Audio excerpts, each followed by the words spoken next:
Hello and welcome. Good evening. You're watching Super 6 here on India Today. I'm Akshita Nandagopal. Over the next 60 minutes, we'll be getting you all the top stories of the day. Let's begin with a glimpse of what to expect. We're going to be focusing on the big name change controversy.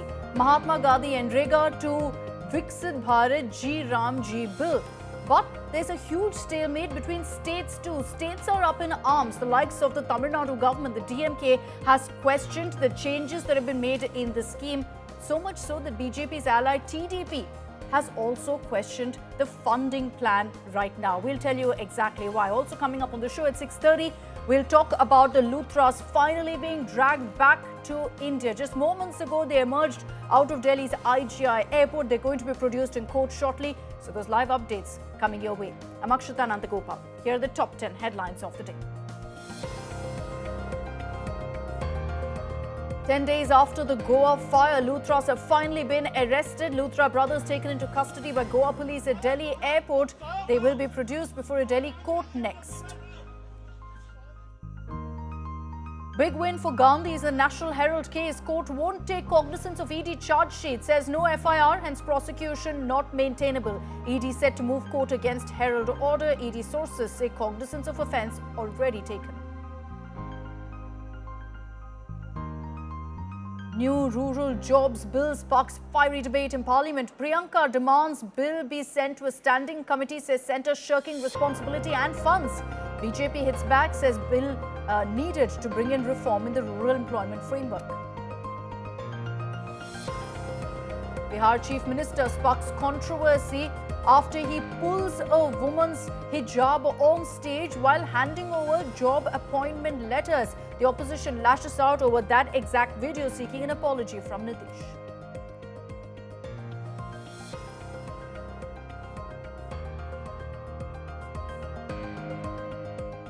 Let's get to our top focus this evening on Super 6. A proposed overhaul of India's rural jobs program has sparked a fierce political showdown in Parliament and otherwise. This is, of course, over the replacement of the Mahatma Gandhi MGNREGA scheme to a new employment guarantee scheme. So yes, there's a name change, but there's a lot more to it as well. Now, there are several states who are up in arms, particularly over how funding for the scheme changes things. Let's break down first for you all the political action that played out today. माननीय अध्यक्ष महोदय, एक योजना का नाम था जवाहर रोजगार योजना। सर, आप सुन रहे हैं सर? सप्लीमेंट्री बिजनेस में ये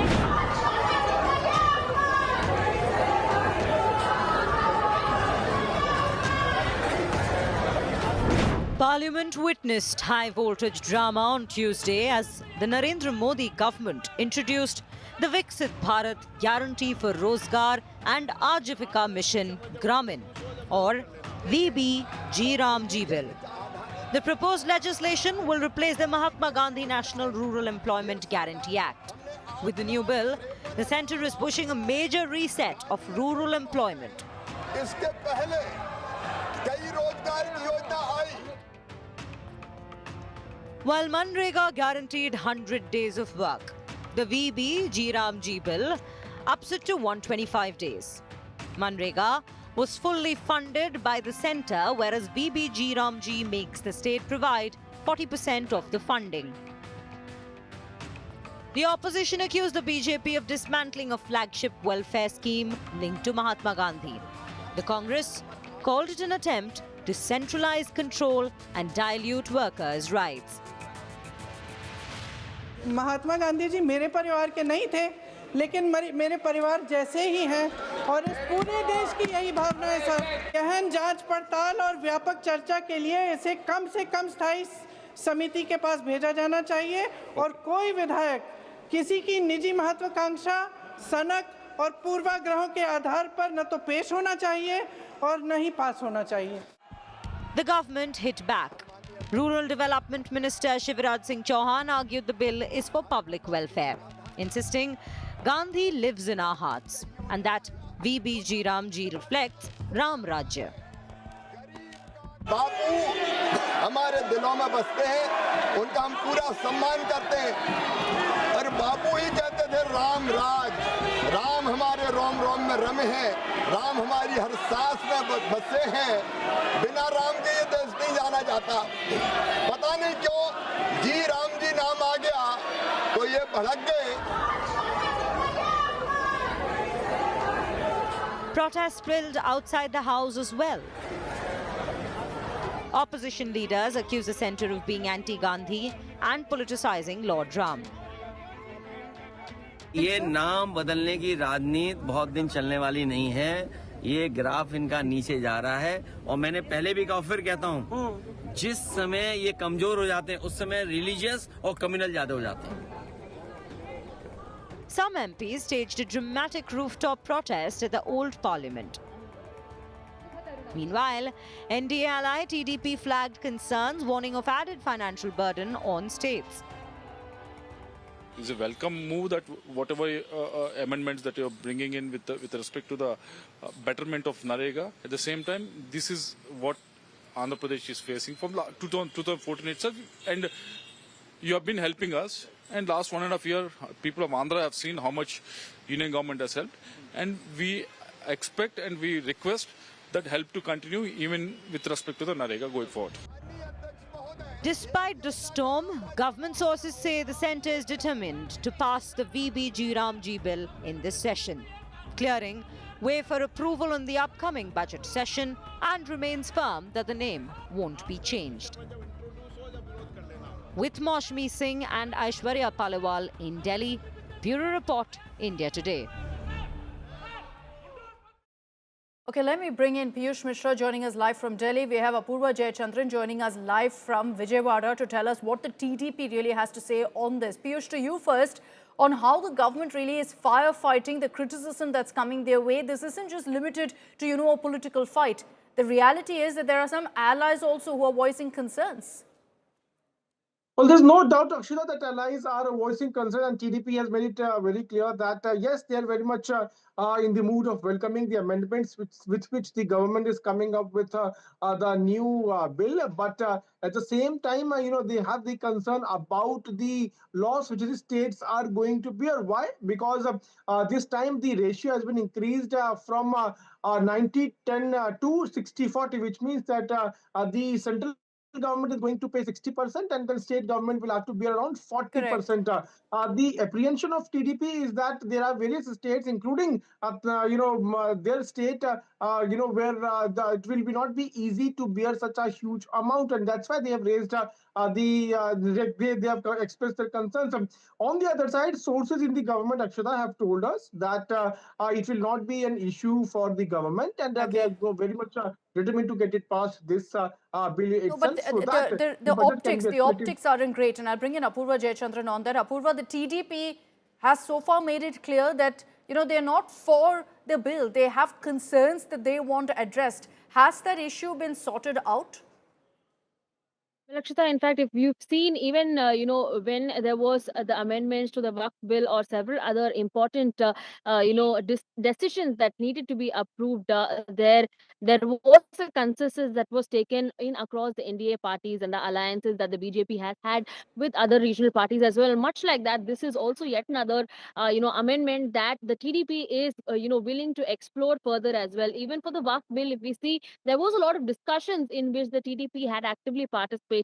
The party has already, looked into the amendment, and what we are getting to hear from sources is that they will take only an informed decision after they've been, able to get a roundabout assessment of what this amendment is and what it is going to bring for the states individually as well. So there is a lot of discussions that is currently underway, and it is clear that the TDP will have a final say only Continues after to have they those go through concerns, those issues. Thanks, Piyush. Thanks, Apurva, for those details. But let's talk about really the scheme and the change that's been brought in. I'd like to bring in on this broadcast Mr. S.C. Garg, author and former Finance and Economic Affairs Secretary. We also have Group Editor of Business Today, Siddharth Zarabi, with us on this broadcast. And before, this takes a political turn, Mr. Garg, I'd like to first begin with your opening remarks of what we're seeing right now. Did you think, first of all, there was a need for this kind of an overhaul? See, the bill which has been brought out does not really provide a great justification for it. It essentially dilutes the guarantee. It makes the financial burden of the government of India smaller, and it allows the central government to make lots of obligatory authorities over the state government. It does not really add anything to make the life of the workers or who seek the employment better. So I don't think this is a great bill, or there is a great need for it. Siddharth, what do you think? Mr. Garg is saying very clearly that there's maybe no need for this kind of a change. What do you think? Well, I would honestly say that a scheme that is now been in place for 2 decades. Remember, this came into effect in 2005. The then UPA government took a earlier sort of concept and kind of made it a rights-based scheme. 20 years is good enough time to revisit any proposal and make it more relevant in line with current needs. I think the biggest way to clearly understand this bill is that it's a shift from rights-based to a budget as well as need-based kind of approach. Of course, it adds some amount of obligation on states, but remember, from 100% being paid by the center when it comes to unskilled, it is now a graded responsibility. Do states also have a role in this space? Absolutely. But a lot of the fine print seems to suggest that this scheme will make it more targeted. It will ensure that there are lesser leakages. There will be use of modern technology and the ability to ensure through the schemes that work that is needed to be done on the ground gets done. Just one quick example, Akshita, we know that in the farm sector, a lot of farmers complain about the availability of farm hands during critical seasons. What this does is that it provides that flexibility, although it could also be argued that by taking the work days from 100 to 125 or 25% increase, there will be a smaller window. So there is need for a debate, but I am on the side of saying that this is a much needed overhaul. Okay, so interesting. You've got both views essentially between Mr. Garg and Siddharth. But Mr. Garg, Siddharth has a point when he says, why not? You're seeing a scheme here that hasn't undergone any major revamp. Maybe it was time that you plug in all of those leaky points. See, it's always good to review and to plug the leaking points if there are, but that's not what this bill does. The essential architecture of the developmental scheme in this country have been two. One is the centrally sponsored schemes, and the other one is the guaranteed kind of facilities and the schemes which have been run. MGNREGA was a guaranteed kind of scheme where, irrespective of whatever is the demand, that was to be satisfied. Now it converts that into a centrally sponsored schemes without, with still retaining only in the normative sense the guarantee. So guarantee is only formally left out in the bill. There is no real guarantee. And second thing, the guarantee which was earlier given by the central government was based on the central government funding the entire expenditure of it, except the unemployment allowance, which was to be paid by the state, which continues to be paid by the state even now. So when you dilute your guarantee and you don't even fund that, then you are no longer using that guaranteed framework. Nor for the centrally sponsored schemes, you don't require an act. There are hundreds of centrally sponsored schemes. You take them up and implement as a centrally sponsored schemes with your conditions and all. But when you bring a law guaranteeing something, that guarantee has to be satisfied. That is what it takes away. So I don't think this mix-up which is being done by this bill, by saying to offer a guarantee, but actually not offering guarantee, is a brilliant idea.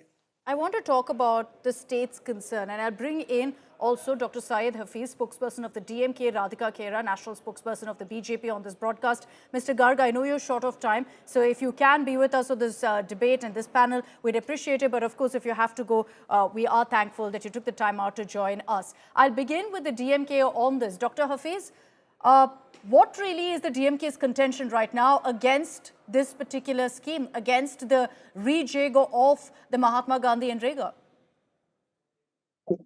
Just taking the name of Mahatma Gandhi is a total different problem. But we coming to the problem financially, what I could say is that, see, the state government are already deprived of funds because you have increased the funds into the non-divisible pool in the form of cess. Even in the divisible pool, there are allegations, there are even enough data that suggests that the union government is not being fair when it comes to devolution of power. At this point, No, when the finance commission contribution towards the state to the divisible pool, from the divisible pool. This is the problem. Now, on one hand, you come and complain that the state governments are getting more debt, though it is within the GDP to debt ratio. This is the allegation that these people put on the government of Tamil Nadu. Now, I'll tell you what you do. There is already a farm insurance scheme in the name of the Prime Minister. You bought this as 50-50. Then you made it into 75% contribution from the state and 25 from the union government. So there you are burdening us more and more. This Mahatma Gandhi 100-day scheme has, in last 20 years, it contributed to removing poverty out of state and decreasing poverty across the country. Now, this is a successful formula. Why do you have to come up with a new thing to disturb this and make it more hard for the state? This is a simple. On one hand, you cut down on the divisible pool, and then you burden the states. This is going to be very difficult for the state governments to function. Siddharth, what do you think of this contention that, states now will have to pay the price, about the change in the ratio of payment? Not at all. Let me just refer to 3 quick lines. Proposed cost sharing under Jairamji bill is 90-10 center to state for northeastern states, Himalayan states and UTs with legislature. 60-40 for all other states and union territories with the legislature. 100% central funding for UTs without legislature. So there is an amount of direct wage liability that is shifted to the states. But you have to read it with other areas, without taking too much time and, getting detailed. What will the work that will be done? See, if the state is giving money, for a moment accept that and then ask what is going to come out of it. What will come out of it is water-related projects, core rural infrastructure, livelihood-related infrastructure, and extreme weather mitigation work. So, when you read it clause by clause, you realize that yes, some amount of liability is coming on to states, but it is becoming a supply-side driven scheme which will intervene as and when required. Why have a problem with that? No. Okay. Quickly, Dr. Hafiz, then let me bring in Radhika Khera, please. It was previously a demand driven. Now there is a clause, there is going to be a fixed funds for the state. Even if the demand is more, there is not going to be a more allocation like it was done previously. That is a problem. Now the parameter that has been taken is a MDPI. 100 days guarantee, 100 days guarantee was not being met even previously, sir. The data shows that 100 days guarantee was not being met previously. In fact, what the states and center should be talking about is how can we ensure that 125 days are fully consumed? Okay. Yeah, so if I'm here to listen to the sermon, I'll sit and listen. But if you go ahead, Dr. Hafiz, quickly go ahead. That was just a counter to what you said. Yeah, about a very critical point. Sir said there is going to be a supply side. No, it was a demand-driven scheme which has now become a fixed scheme. Even if there is going to be demand, there is not going to be increase in allocation of funds. And states which are developed, where the MDPA is low in Tamil Nadu, which is less than 3%, there is going to be lesser amount that is allotted to Tamil Nadu. This is where Tamil Nadu is going to get affected. We will talk about Tamil Nadu in specific, but let me bring in Radhika Khera also, who's been waiting rather patiently. Radhika Khera, you've been hearing what's been playing out in the DMK's allegation. The reality is that this isn't just the DMK. There are many states who are also voicing a similar concern, including your own ally, the TDP. Jai Shri Ram, and I request you to give me 2 minutes to explain the entire thing. The entire controversy is not about MGNREGA, it's not about jobs, it's not about Ramji, it's not about workers, it's not about rural distress. It is about the Congress party losing control over political branding of welfare schemes. For decades, the Congress has treated public money as a private advertising budget for the Nehru-Gandhi family. They renamed schemes after their family, without improving outcomes. I repeat, without improving outcomes. Now, today, the same party is pretending that renaming is some kind of sacrilege. Let me remind everyone of facts here. First of all, MGNREGA was never Mahatma Gandhi National Rural Employment Guarantee Act. It was first started as National Rural Employment Guarantee Act. Fine, they renamed it. But what they did after renaming it was not giving honor to Mahatma Gandhi. It was insulting Mahatma Gandhi because they did not reform the scheme. They did not ensure that the scheme reached every person and every person got benefit of it. This is the hypocrisy that has been exposed today. Let's talk about substance, because this government only talks about governance. Since 2006, 11.74 lakh crore has been spent on this scheme. Now, out of which 8 lakh 53 crores, that's nearly 75% of the entire budget since 2006, has been spent under Prime Minister Shri Narendra Modi's government alone. So please spare us the lectures on commitment to the poor. Now, what is changing is not the guarantee. What is changing is the quality, transparency, and relevance of employment. Under the new Viksit Bharat Ramji framework, guaranteed work days have been increased to 125. Payments are weekly or time-bound, not endlessly delayed like they were under the Congress. GPS, real-time data, mobile monitoring, and AI-based fraud detections are being introduced. Focus is shifting to water security, rural infrastructure, livelihoods, and climate resilience. This is not dilution. This is modernization. Rural India in 2025 is not rural India of 2005, where now rural poverty has dropped from 25.7% to under 5%. Connectivity is improving, livelihoods have diversified, and open-ended, poorly monitored daily wage model no longer fits today's economy. No, so we have to take Bharat aage. Okay, coming to your question about the allies opposing this reform, let me make this very clear. I have even read the report that India Today has published. What some of our allies are discussing is funding mechanics. They are not opposing the reform. Nobody is raising questions on the name, which is normal federal governance. It is not resistance. The outrage is only existing in the India Alliance ecosystem because for them names matter more than outcomes. No, but I'm focusing on the funding. I'm not talking about the name. Yeah. Forget the name controversy. You know, so let's talk about the merit of what's in that particular bill. Let's talk about the merits of that, and on that particular issue of states having concerns. What about that, so they are raising their concerns, which will be addressed by the government. This is, like I said, it is federal governance. This is not resistance. When this bill has come across, since we are actually a democratic alliance, that is why we are called a National Democratic Alliance. The name says it all. We are not an Indi Thak Bandhan, where nobody goes, one party says something and the other party says something. If a particular alliance has raised a concern, that will be discussed and sorted out.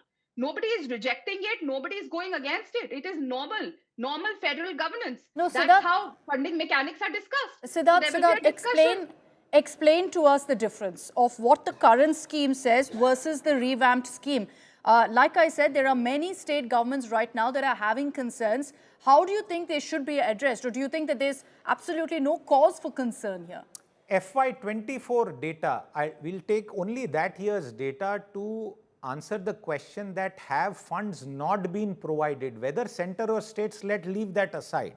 It is after all taxpayers. In FY24, the budget estimate, which is the initial promise, was 60,000 crore. In the final actual spending, it went closer to 90,000 crore. What does that mean? That 50% more funds than what had been promised in the budget announcement ended up being spent 12 months later in the financial year. If you look at other data pre and post, and we should not use the COVID year data because that is an aberration. Let's normalize from FY23-24 onwards. I do not know of a proven instance where work was denied because of lack of funding. Payments have been delayed because earlier, remember, payments were fortnightly. Now you are mandated to pay weekly. Now who can argue against a rural worker getting money in hand every week rather than having to wait and get it after 2 weeks? The devil lies in the argument that should some burden shift to states. I am on the side of saying that the state should also be contributing, whether it will be 50, 50, 60. Can some states afford it, Siddharth? Can some states afford it? Of course. You know, you'll hear constantly, you'll hear the likes of the opposition states saying already we are having this GST showdown. Akshita, Tamil Nadu is a pride of India in terms of its industrial base. It is one of the largest manufacturing states in this country. At Business Today, we do various data crunching. Tamil Nadu aces so many of those metrics. Why would Tamil Nadu have a problem? Dr. Hafiz, do you want to respond to that? Why does Tamil Nadu have a problem? I don't think you have a problem with finances. Tamil Nadu certainly has a problem because the gentleman should also question why the cess has been introduced. Why is the amount of funds of the union budget, the tax receipt, the cess has improved? They have increased the cess and they have stopped devoluting, sir. This is our due right of the state. You have to have a fixed devolution formula and you have to give it. Just to cheat the people of the state of Tamil Nadu, there is more cess that has been taken. And from the cess, you don't give us, but you give to the cess that suits your political agenda where you think you can win. That is the problem we have been taking. So are you suggesting, Dr. Hafiz, come on, this is about the running of a state. Are we really suggesting that, there's loot happening? What else can we say? What else can we say when you say it's for the benefit of the people? It is benefit of the people. That benefit should also be given to the people of Tamil Nadu who are more industrialized, paying more taxes to the country. On the other hand, you say no, because you are paying that is more a taxes. subject for the Finance Commission. It is not a subject for the rural employment program. 1 minute. Exactly what we are saying, sir. India Today has also made a story on how the Finance Commission was tried to be influenced by the Finance Minister in the past. So all this is happening. I don't think you should be making those conclusions about a story. That report has been submitted. And we don't know what is inside that report. So honestly, I don't think you should keep repeating that claim. I am telling a story which the man who was in the center of affairs have made it public. So that is what I am quoting. It might be right. Tamil Nadu is India's largest manufacturing-based state economy. It is the pride of India when it comes to exports, manufacturing, services sector.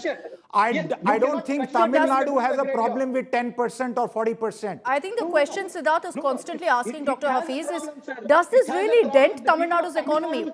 Dr. Hafiz, you're saying the people of Tamil Nadu. Dr. Hafiz, just listen to me for a moment, please. Does this really dent Tamil Nadu's economy when you see this kind of change in ratio? Because as Siddharth pointed out, this is a thriving state, one of the best in the country. And the people of Tamil Nadu, that's of course another matter. This is the government. Let's face it, the DMK, the government that's got an issue right now with that particular scheme that we're talking about, with the proposal. It's not only the DMK, or I think probably almost all parties in Tamil Nadu will be standing united when there is going to be a dent to the funding of the states.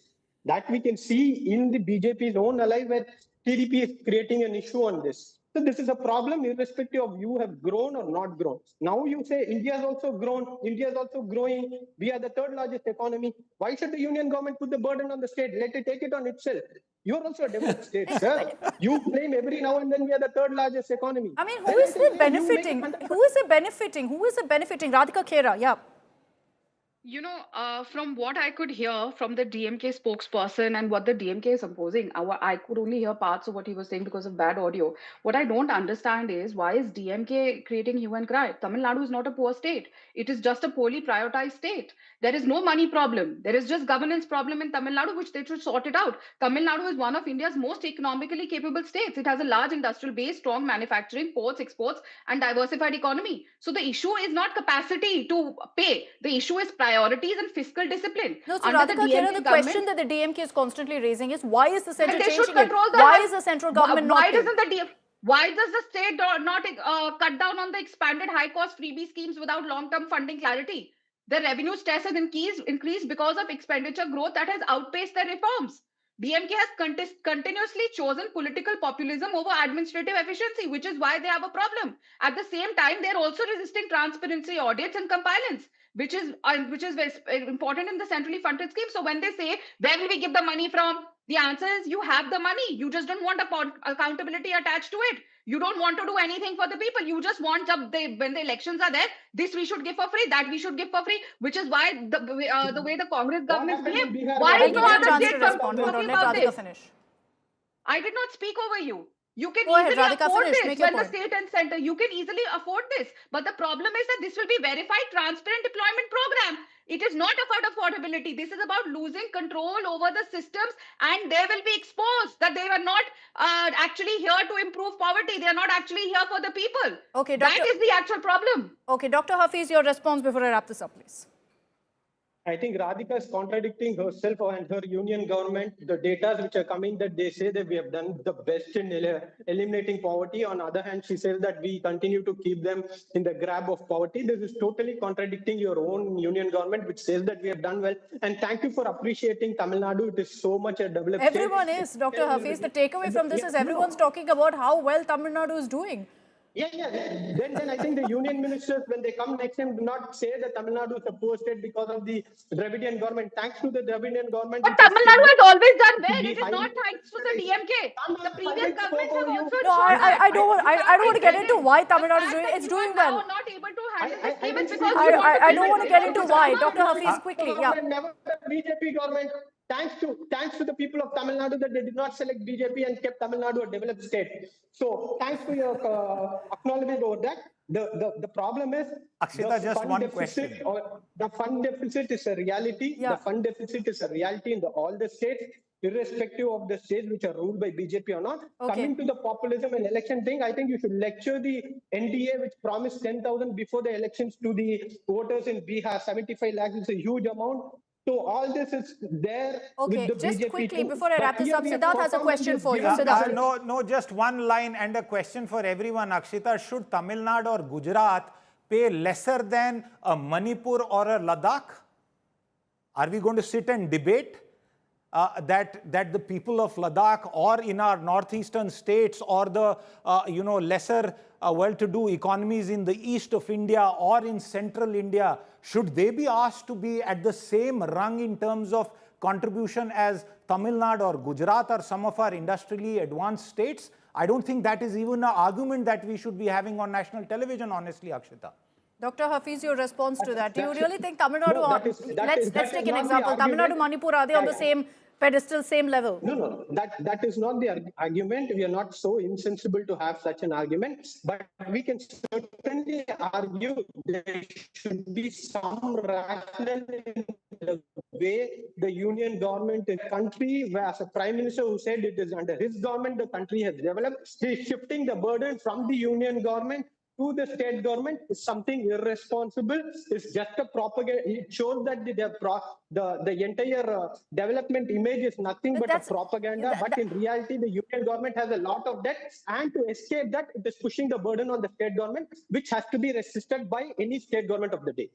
You will see that it's center and states for a reason, that you work together even on these schemes. But we'll leave it at that. I've run out of time. Thank you very much, Siddharth Zarabi, Radhika Khera, as well as Dr. Hafiz for joining us for that very, very interesting discussion. Questions being asked right now about the revamped scheme of the Mahatma Gandhi MGNREGA scheme being revamped, where there's a big question about how funding has changed and whether that will lead to issues for the BJP. There are some within the NDA who are also speaking out. Thank you all very much for joining me. Let's cut across to breaking news coming in.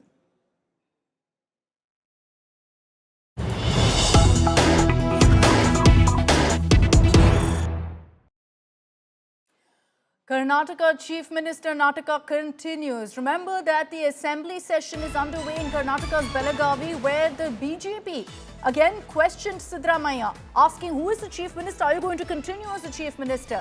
Siddaramaiah has reiterated on the floor of the House, saying, I am Chief Minister. Now here's the catch. Siddaramaiah says, I am Chief Minister till the High Command wishes. The BJP has latched on to that, mocking Siddaramaiah, saying earlier you used to say, I will be the Chief Minister, I'll finish my full term. What's changed? Listen into that sequence. ಮುಖ್ಯಮಂತ್ರಿ ಇಲ್ಲಿವರೆಗೆ high command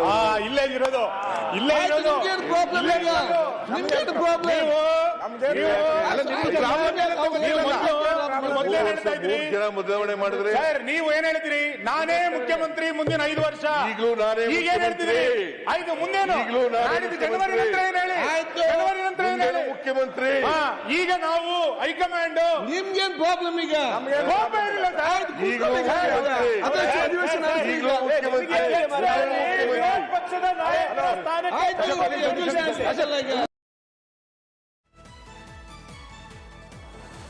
of ruckus there that played out in the assembly, but Siddaramaiah maintaining that he is the chief minister, will be the chief minister, but doesn't commit for how long. Sagai Raj is joining us live from Belagavi with more details on this. Sagai, quite a heated discussion in the assembly. If previously you had Siddaramaiah saying, I will complete my term, this time he seems to be holding off from saying that.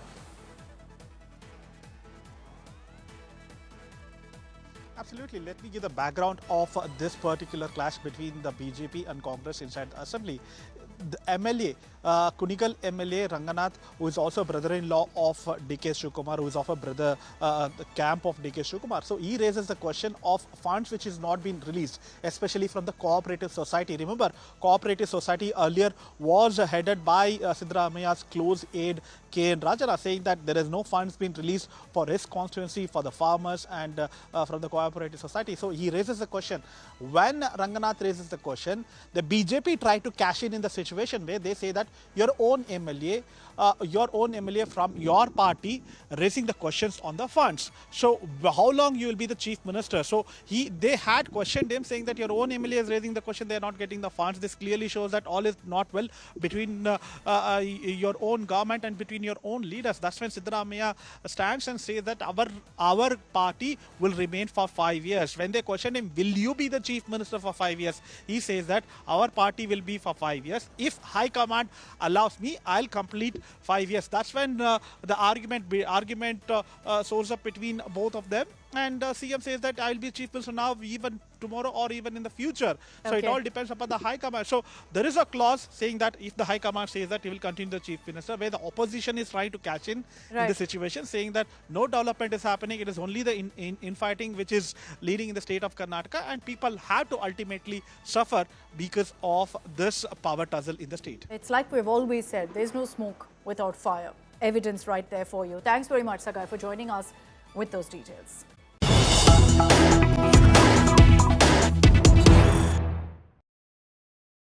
The Luthra brothers, the owners of the Goa nightclub that went up in flames 10 days ago, leading to 25 people dying, have finally been brought back to India. Remember, they fled to Bangkok.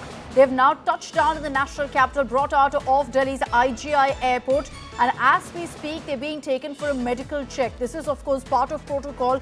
After this, they're going to be taken to Delhi's Patiala House Court, where the Goa police will seek their official remand. They've formally been arrested at the Delhi airport, where a team of Goa police was standing by, was waiting. But what we're seeing right now is super fast, speedy action that's been taken by our authorities to ensure the Luthra brothers don't get away. Nalini Sharma, our legal editor, is joining us live from the Delhi court, the Patiala House Court, where the brothers will be produced in just some time from now. Nalini, we understand the formal arrest has already taken place. So what really will play out in the courts in a bit from now?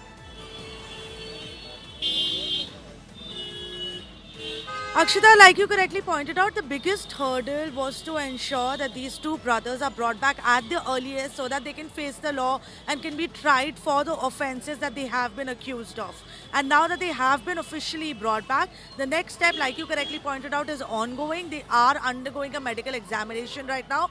This is necessary, Akshita, because these medical records and documents have to be submitted before the court when the remand is being sought, to ensure that they are medically fit to be in the custody of the Goa police to undergo the entire inquiry, the investigation and the interrogation that's going to take place. Along with that, what we are going to see today before the Patiala House Court is the Goa police asking for transit remand of these two accused so that they can essentially be taken to Goa, which is where they're finally going to ask for their custodial remand, and that's where the entire investigation and the custodial interrogation is then expected to happen. Akshita. All right, we'll track all those updates. Thanks very much, Nalini, for joining us.